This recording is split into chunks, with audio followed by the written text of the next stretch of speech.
Assalamualaikum warahmatullahi wabarakatuh. Innal hamdalillah nahmaduhu wa nasta'inuhu wa nastaghfiruh wa na'udzu billah min syururi anfusina wa sayyiati a'malina. May yahdihillah fala mudhillalah wa may yudlil fala hadiyalah. Asyhadu an la ilaha illallah wahdahu la syarikalah wa asyhadu anna Muhammadan abduhu wa rasuluh.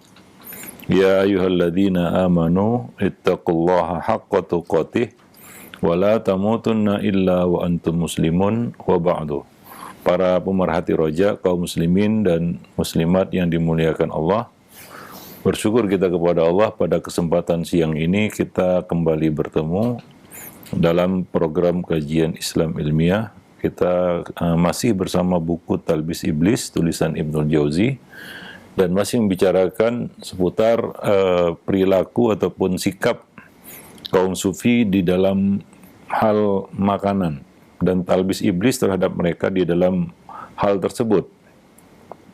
Sebelumnya kita sudah jelas sampaikan ya beberapa penukilan dari beberapa tokoh-tokoh sufi ya bagaimana mereka membatasi diri dari makanan. Ada yang tidak makan kecuali makanan yang kasar-kasar, ada yang tidak minum selama beberapa waktu, ada yang tidak minum air dingin, hanya minum air yang panas dan hangat, ada yang tidak memakan daging, dan banyak lagi penukilan-penukilan lainnya ya, dari yang ringan sampai yang ekstrim seperti tidak makan berhari-hari, tidak minum berhari-hari ya. Nah, di sini Ibnu Al-Jauzi memberikan bantahan, ya, penjelasan, ya, kekeliruan kaum sufi di dalam masalah tersebut. Ibnu Al-Jauzi mengatakan perilaku yang dinukil dari mereka, ya, yaitu dari kaum sufi tersebut, itu tidak boleh dilakukan. Ya, tidak boleh dilakukan. Itu tidak benar, tidak sesuai dengan syariat. Karena akan mendorong seseorang untuk melakukan sesuatu di luar kemampuannya, ya, di luar kemampuan dirinya. Di sisi lain, Allah Subhanahu wa Ta'ala memuliakan manusia dengan menganugerahkan makanan. Allah tumbuhkan makanan di muka bumi ini untuk manusia. Wa khalaqalakum ma fil ardi jami'an. Dan Allah Subhanahu wa Ta'ala menciptakan bagi kamu apa yang ada di muka bumi ini seluruhnya, yaitu untuk manusia. Ya, Allah menumbuhkan gandum, beras, itu untuk mereka, untuk diri mereka. Ya, sedangkan kulitnya untuk makanan ternak. Ya, bukan sebaliknya. Ya, mereka kaum sufi ini makan yang kasar, yaitu kulitnya. Ya. Dan mereka menghindari gandumnya. Sementara Allah Subhanahu wa Ta'ala ya menganugerahkan gandum itu untuk manusia, sementara kulitnya untuk makanan hewan ternak. Ya, maka tidak sepatutnya manusia menyaingi hewan ternak dengan misalnya memakan jerami atau kulit gandum yang kasar itu. Ya, lagi pula gizi apa yang terdapat pada kulit gandum itu? Ya, tentunya tidak ada kandungan gizinya. Dan ini tentunya akan memudaratkan tubuh mereka. Ya. Nah, demikian. Jadi mencapai tingkat kezuhudan bukan dengan cara menyiksa diri seperti itu. Ya. Nah, dan perkara-perkara ataupun sikap-sikap seperti ini ya adalah sikap yang tidak boleh ya dilakukan oleh seorang manusia. Ya, terlebih lagi muslim. Dan hal-hal semacam ini terlalu mudah untuk dibantah, apalagi ya yang ekstrim. Seperti misalnya tidak makan dan minum selama berhari-hari. Ya, secara akal sehat saja tidak mungkin manusia bisa bertahan hidup berhari-hari tanpa minum. Ya, nah ini tanpa makan dan minum. Nah, demikian, ya. Abu Hamid Al-Ghazali menuturkan dari Sahal bahwa ia berkata, ini dari mereka ya, penukilan dari kaum sufi, salat yang dilakukan sambil duduk karena tidak mampu berdiri akibat lapar lebih utama daripada salat yang dilakukan sambil berdiri saat mampu karena sudah makan. Ya. Jadi ini coba lihat bagaimana mereka membuat satu ya perumpamaan ataupun satu statement ya. Mereka katakan sholat duduk itu karena tidak mampu berdiri akibat lapar itu lebih baik daripada sholat berdiri ya. Ya, karena ya kekenyangan atau karena dengan perut kenyang. Ya tentunya ya salah satu rukun sholat itu berdiri. Dan seorang itu ya mencukupi kebutuhan dirinya supaya dia bisa mengerjakan ibadah dengan sempurna. Ya, yaitu dia sholat berdiri. Ya, sementara dia mampu untuk berdiri, yaitu dia mampu untuk makan, dia mampu untuk mencukupi kebutuhan dirinya hingga dia mampu berdiri.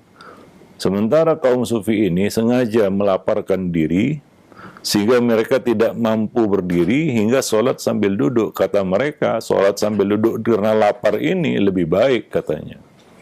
Nah tentunya berbeda ya kalau kita tidak mampu berdiri lalu kita sholat duduk. Ya, dengan kita sengaja menyiksa diri sehingga kita tidak mampu berdiri hingga memilih untuk duduk. Maka Ibnu Jauzi mengatakan ini adalah sebuah kekeliruan.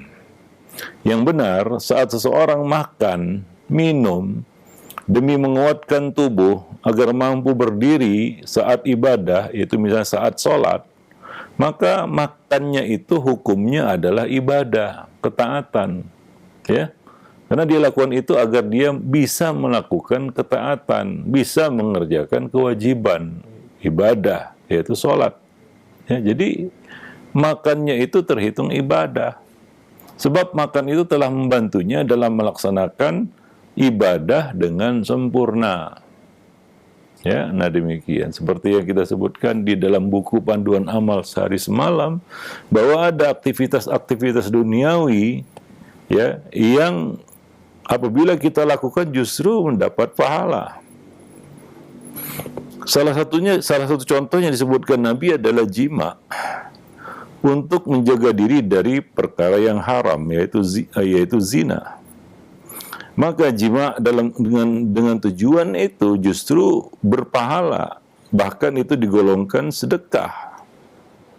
Ya, tapi kaum sufi menjauhi itu. Ya, dan berpendapat bahwa kehidupan rumah tangga suami istri itu justru ya melemahkan perjalanan mereka di dalam menuju ya Allah Subhanahu wa taala. Jadi mereka menjauhi itu.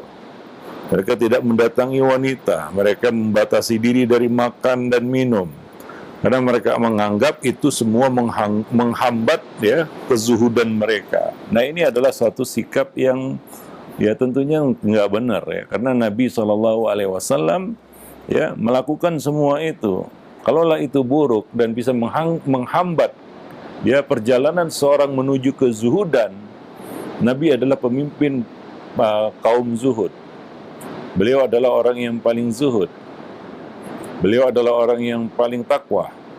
Beliau adalah orang yang paling alim. Tapi beliau tidak melakukan seperti yang dilakukan oleh kaum sufi itu.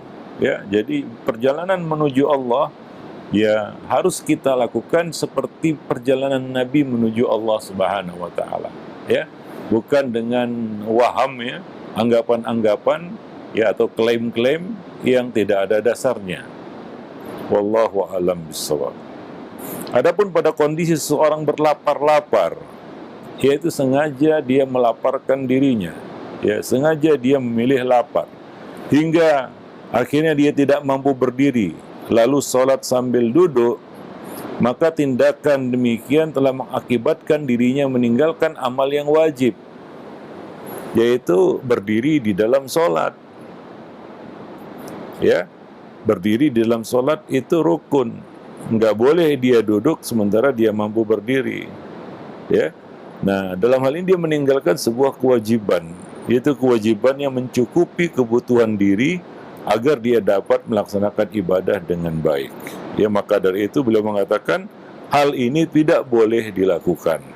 Ya, nah, andai pun ya, coba beliau mengatakan, andai pun makanan itu berupa bangkai, ya, tetap saja dia tidak boleh memilih untuk berlapar-lapar. Tindakan berlapar-lapar tadi tidak boleh dilakukan. Ya, seandainya yang ada hanyalah bangkai, ya, dia tidak boleh memilih lapar lalu meninggalkan bangkai. Maka dari itu, ya, ada kondisi-kondisi darurat yang membolehkan kita memakan makanan-makanan yang sebelumnya haram demi menyelamatkan diri supaya kita terhindar dari lapar. Karena lapar itu bi'sad doji, seburuk-buruk teman. Ya, orang yang lapar bisa kehilangan pertimbangan akal sehat. Ya, berapa banyak kemarahan yang muncul karena lapar. Ya, berapa banyak kejahatan muncul karena masalah perut. Ya, yang lapar, manusia bisa menjadi ganas, manusia bisa menjadi buas apabila perut itu lapar. Jadi kondisi ini nggak boleh dibiarkan, maka nggak boleh kita sengaja berlapar-lapar. Kita katakan ibadah puasa sendiri, ya, bukan berarti kita harus ya berlapar-lapar sehingga membahayakan diri. Maka di dalam puasa, seperti yang kita sudah jelaskan sebelumnya, ada makan sahur, ada makan berbuka. Ibadah puasa itu sendiri diapit dengan dua makan sahur dan makan berbuka. Ya, jadi tidak sampai orang itu kelaparan sehingga membahayakan diri. Bahkan kalau dia tidak mampu, ya, karena sakit atau safar, dia boleh tidak berpuasa. Wanita yang hamil dan sedang menyusui, ya mungkin nggak bisa lapar karena dia sedang menyusui. Hamil karena dia sedang mengandung anak, dia perlu makan, maka mereka ini boleh tidak berpuasa. Ya, mereka boleh tidak berpuasa. Demikian juga ya orang tua yang sudah renta, mereka boleh tidak berpuasa. Ya, mereka boleh meninggalkan puasa bahkan sebulan penuh, seperti yang dilakukan oleh Anas bin Malik. Ketika beliau sudah sampai di usia tua, ya sudah renta, maka beliau tidak berpuasa sebulan penuh. Dan beliau hanya membayar fidyah, ya, dengan memberi makan 30 orang fakir miskin. Ya, sebagai ya tebusan atas 30 hari yang beliau tinggalkan. Karena beliau sudah renta. Ya, kondisinya tidak memungkinkan. Kalau beliau melaparkan diri, mungkin berbahaya. Ya, dalam hal ini ya kita lihat sebagian orang tua yang sudah tua, ya artinya ya ada kelapangan baginya untuk tidak berpuasa. Ya. Lalu memilih berpuasa sehingga drop kesehatannya, bahkan membahayakan kesehatannya. Mungkin dia masuk UGD ataupun masuk ICU ya karena ya memaksakan diri berpuasa. Nah, ada sebagian orang terlalu memberat-beratkan diri, lalu menganggap itu terbaik, itu yang baik. Ya. Lalu ada sebagian orang sengaja seperti itu karena memilih mati mungkin, ya. Menyiksa diri sampai mati, itu tidak dibenarkan. Kalau demikian adanya, maka nggak akan turun ayat yang memerintahkan kita untuk memakan makanan yang haram dalam kondisi darurat, seperti memakan bangkai, ya, dalam kondisi darurat, atau makanan-makanan yang haram lainnya untuk menyelamatkan diri. Ya, menurut konsep mereka, tentunya lebih baik mati kelaparan daripada makan yang haram. Ya, nah itu jika yang tersedia hanyalah bangkai misalnya. Ya, tetap tidak boleh seorang itu memilih diri untuk berlapar-lapar sehingga memudaratkan dirinya, ya. Maka tidak boleh dia lakukan itu. Dia makan bangkai itu sehingga hilang rasa laparnya, ya, dan dia bisa melanjutkan hidupnya. Ya, dia mungkin setelah itu bisa mencari makanan yang halal, misalnya dia pergi berburu karena dia sudah punya tenaga. Tapi kalau dia memilih lapar, lalu bagaimana dia bisa ya melakukan usaha untuk mencari makanan yang halal? Nah demikian, ya. Lebih-lebih lagi jika yang dimakan itu ialah makanan yang halal, yaitu bukan nggak ada, bukan kondisi darurat. Ya, makanan halal banyak, tapi mereka memilih untuk melapar-laparkan diri. Ya. Nah, ini lebih tidak masuk akal lagi sebenarnya. Ya. Nah, makanan yang haram saja dibolehkan untuk menghindari dirinya dari lapar. Lalu bagaimana jika makanan halal banyak tersedia? Lalu orang ini sengaja memilih untuk lapar. Wallahu a'lam bishawab. Ya. Nah, jadi mungkin ada waham sebagian orang, anggapan, asumsi bahwa melapar-laparkan diri itu adalah bentuk ibadah. Sama sekali tidak. Seperti yang kita sebutkan tadi, ibadah puasa bukan ibadah lapar. Sengaja lapar untuk ibadah, enggak. Ya, tapi ada tujuan lain yang lebih dari itu. Jadi menahan makan dan minum itu kan cuma dari terbit fajar sampai terbenam matahari. Ya, ada tujuan lain, yaitu pensucian diri dengan menahan diri dari hal-hal yang keji dan kotor. Ya, menahan lisan saat berpuasa. Bahkan ya Allah tidak perlu kepada dia menahan makan dan minumnya jika dia tidak meninggalkan qaulu zur wal amal bihi. Ya, perkataan-perkataan dusta dan terus-menerus melakukannya. Wallahu a'lam bishawab, ya. Nah, jadi bukan ibadah lapar. Ya.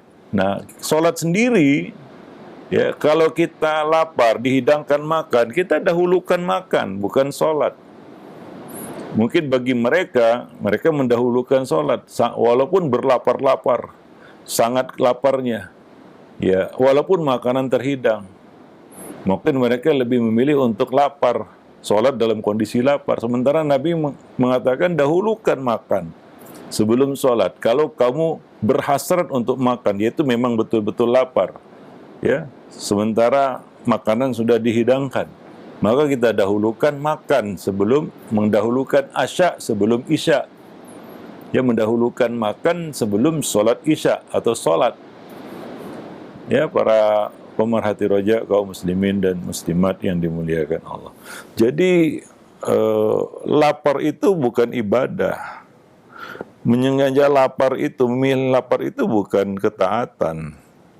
Seperti yang dikira atau dianggap oleh sebagian kaum sufi. Wallahu a'lam bishawab. Jadi pendekatan diri seperti apa yang dilakukan oleh mereka, yaitu tindakan berlapar-lapar itu, ya justru mengakibatkan hilangnya salah satu syarat sah ibadah. Ya, nah demikian. Wallahu a'lam bishawab. Adapun berkaitan dengan ucapan al-haddad sebelumnya, ya yang dia mengatakan, kini aku sedang menantikan siapa yang menang, ilmu ataukah keyakinan. Itu penukilan dari Al-Haddad, ya. Nah, perlu dipahami, ya, bahwa ini murni merupakan kejahilan. Karena ilmu dan keyakinan tidaklah saling berseberangan, bertabrakan. Karena keyakinan itu berasal dari ilmu. Ya, keyakinan adalah tingkatan ilmu yang paling tinggi. Keyakinan itu muncul dari ilmu, sehingga jangan dikonfrontasikan antara keduanya, dibenturkan antara ilmu dan keyakinan. Ya, nah itu jelas, ya, penyebabnya adalah kejahilannya di dalam memahami ilmu dan keyakinan. Ya, karena ilmu dan keyakinan tidak akan bertolak belakang. Tadi disebutkan bahwa keyakinan adalah tingkatan ilmu yang paling tinggi. Dan apakah dianggap berilmu atau memiliki keyakinan ketika seorang meninggalkan makanan dan minuman yang jelas diperlukan oleh tubuh? Ya. Nah demikian. Apakah dianggap dia berilmu atau memiliki keyakinan jika dia melakukan itu, memilih berlapar-lapar diri hingga membahayakan dirinya sendiri? Ya, apakah itu tindakan yang bijaksana atau tindakan yang konyol? Ya, mungkin hewan saja ketawa itu melihat ada makhluk seperti itu. Hewan saja tidak pernah berpikir seperti itu. Hewan coba lihat, ya, dengan fitrahnya dia mencari makan supaya tidak lapar. Ya, walaupun ya mereka tidak mudah untuk mendapatkan makanan itu. Jadi ada mata rantai makanan ya di dalam kita katakan kehidupan makhluk hidup ini. Ya, nah demikian. Wallahu a'lam bishawab. Ya, jadi orang yang melakukan itu justru ya dicurigai ilmu dan keyakinannya. Ya, mengapa dia meninggalkan makanan dan minuman yang jelas diperlukan oleh tubuh? Nah, sesungguhnya ilmu itu mengisyaratkan apa yang diperintahkan oleh syariat. Dan keyakinan itu mengisyaratkan kuatnya kesabaran. Dan tindakan meninggalkan makan dan minum, meninggalkan makanan dan meninggalkan minuman yang jelas diperlukan oleh tubuh, ini merupakan kekacauan yang sungguh amat buruk. Itu adalah kekeliruan berpikir, ya, dan kesalahan di dalam tindakan dan perilaku. Tidak dibenarkan sama sekali, ya. Nah demikian. Wallahu a'lam bishawab. Ya, seperti orang-orang yang berdemo dengan melakukan aksi mogok makan. Ya, nah tidak makan, dia sengaja tidak makan sampai ya dia mendapatkan tuntutannya. Ya, tentunya ya kita katakan perbuatan seperti ini tentu menyalahi hukum, ya. Bahkan hukum manusia sekalipun. Wallahu a'lam bishawab. Nah, demikian. Apalagi hukum Tuhan. Sebagaimana halnya dengan pernyataan seorang sufi yang pernah mengatakan, ya, aku tidak pernah memberi makan diriku sendiri kecuali di saat Allah menghalalkan bangkai. Nah, ini tindakan ini cuma berdasar pendapatnya yang buruk dan tidak ada nilai sama sekali di sini, ya, nilai ilmiahnya. Di samping ia menyusahkan diri sendiri, padahal yang halal banyak begitu. Wallahu a'lam bishawab, ya. Nah, adapun perkataan Abu Yazid tadi, makanan pokok bagi kami yaitu kaum sufi adalah mengerjakan ketaatan kepada Allah. Ya, ini satu ungkapan yang ia mengelirukan, ya. Kalau makanan pokok bagi kami di sini adalah makanan rohani, ya mungkinlah, ya bisa dikatakan seperti itu, yaitu mengerjakan ketaatan kepada Allah adalah makanan pokok bagi kami, yaitu makanan pokok rohani, bukan jasmani. Tapi yang mereka maksud di sini bukan makanan pokok rohani, tapi makanan pokok jasmani. Lalu mereka mengatakan makanan pokok jasmani kami adalah mengerjakan ketaatan kepada Allah. Maka sebagai konsekuensinya mereka tidak makan dan mereka menganggap itu sebuah ketaatan. Ya, maka jangan heran kalau ada penukilan-penukilan kaum sufi berbangga-bangga ya dengan ya hari-hari yang dilewati tanpa makan dan minum. Ada yang 7 hari, 40 hari, ada yang 1 tahun. Ya, bahkan ada penukilan 3 tahun tidak makan-makan. Bahkan ada yang ekstrim dan ini mungkin cuma bualan saja, yaitu 40 tahun nggak makan-makan. Ya, taruhlah dia minum, 40 tahun bukan masa yang pendek, ya. Untuk tidak makan sepanjang itu, bagaimana dia bisa menegakkan tubuhnya, ya, dengan tidak makan 40 tahun. Ini kadang-kadang penukilan-penukilan seperti ini, ya banyak bualannya atau banyak bohongnya juga gitu. Artinya mungkin tidak benar riwayat seperti itu. Apa ada orang yang melakukan hal seperti itu? Ya, dan kalaupun ada, itu bukan termasuk ajaran Islam, walaupun dikait-kaitkan dengan Islam. Wallahu a'lam bishawab, ya. Nah demikian. Baik. Jadi Abu Yazid mengatakan, ya, ini salah seorang tokoh sufi juga. Ya, makanan pokok bagi kami itu kaum sufi adalah mengerjakan ketaatan kepada Allah. Ini ditimpali oleh Ibnul Jauzi. Beliau mengatakan, ini adalah ungkapan yang tidak berbobot. Ya, ungkapan yang konyol juga. Kenapa? Karena tubuh manusia pasti butuh akan makanan. Bahkan penghuni neraka sekalipun tetap minta makan. Gitu. Mereka di neraka minta makan, minta makanan, dikasih juga, tapi pohon zakum. Mereka memenuhi perut mereka, famaliuna minhal butun. Ya, yang memotong-motong usus mereka. Ya, nah demikian. Jadi mereka pun mau makan di neraka itu, tapi dapatnya zakum. Jadi makan itu memang sudah, ya kita katakan sunnatullah, fitrah manusia. Itu yang membedakan kita makhluk dengan pencipta. Allah Subhanahu wa taala, maka Allah Subhanahu wa taala ingin menetapkan ya status manusianya Isa alaihi salam dan ibunya yang dituhankan oleh sebagian orang. Apa kata Allah? Kana yakulani ta'am. Keduanya, Isa dan ibunya, yakulani ta'am, makan, perlu makan. Ya, mereka makan. Ya, mereka makan. Ini menunjukkan mereka makhluk, bukan khalik. Karena yang nggak perlu makan itu ya adalah pencipta, khalik. Nggak perlu makan. Ma uridu minkum rizki wa ma uridu an yut'imun. Aku tidak perlu rezeki dari makhluk, dan aku juga tidak perlu makanan dari mereka. Ya, nah demikian.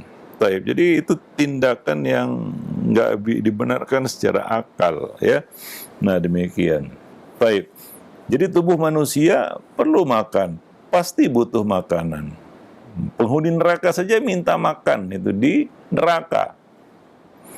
Ibnu Jauzi mengatakan ihwal menyedikitkan makanan, ya seperti yang disebutkan oleh Ibnu Khafif ini, ya adalah tindakan yang tidak benar, tidak baik, ya. Nah, tidak ada yang akan menukil kabar-kabar dari mereka ini, yaitu riwayat-riwayat dari mereka dengan komentar yang positif, yaitu memujinya, kecuali seorang yang tidak mengetahui asas-asas syariat. Maka kita katakan, ya, kisah-kisah dari kaum sufi ini hanya mungkin ada dua kemungkinan. Ini adalah sebuah konspirasi atau itu hanya bualan dari mereka. Membual, ya, kisah-kisah yang ya seperti yang dinukil sebagian kecilnya oleh Ibnu Jauzi di sini, ya. Wallahu a'lam bishawab, ya. Nah, maka beliau mengatakan, apa kata Ibnu Jauzi? Tidak ada yang akan menukil cerita-cerita dari kaum ini yaitu kaum sufi ini, dari mereka ini, lalu memberikan komentar yang positif, membenarkannya, ya. Takjub dalam arti yang sebenarnya, kagum dalam arti yang sebenarnya, nggak ada, tidak ada, kata beliau, kecuali orang yang tidak paham syariat, ya, seperti mereka juga, kan begitu, ya. Sementara ahlul ilmi, ulama, ya, yang memiliki ilmu, mereka tidak akan tergoyahkan, ya, karena perkataan seperti ini, ya, kisah-kisah seperti ini, ya. Apalagi terpedaya oleh tindakan orang-orang jahil. Ya, wallahu a'lam bishawab.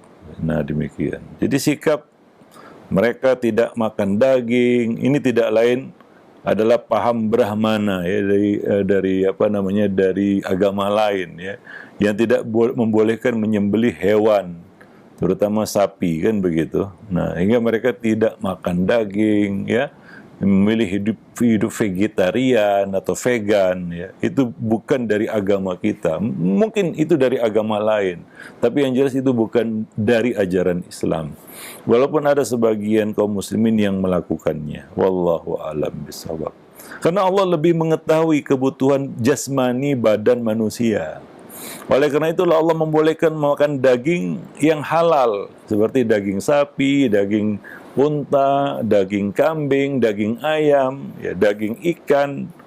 Itu untuk memperkuat badan kita, untuk kebutuhan badan kita.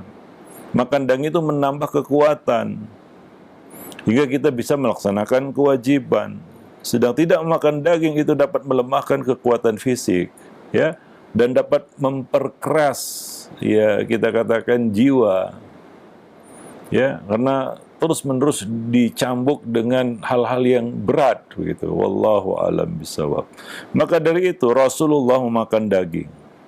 Bahkan Nabi, ya Rasulullah menyukai bagian kaki sebelah depan, yaitu bagian paha kambing. Nabi suka bagian paha.